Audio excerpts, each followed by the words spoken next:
বদরকালী প্রবাসী কল্যাণ সমবায় সমিতি লিমিটেড একটি আদর্শ অরাজনৈতিক ও প্রবাসী সেবামূলক সংগঠন।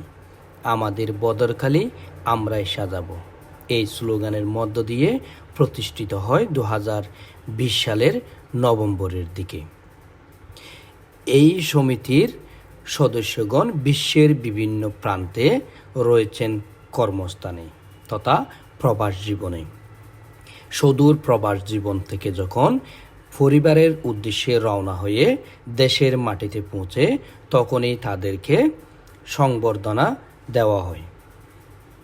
আজ 24শে সেপ্টেম্বর 2024 রোজ সোমবার বদরকালী প্রবাসী কল্যাণ সমবায় সমিতি লিমিটেডের অফিস কার্যালয়ে বিভিন্ন দেশ থেকে আগত সদস্যদেরকে ফুলের মালা দিয়ে বরণ করে নেওয়া হয়।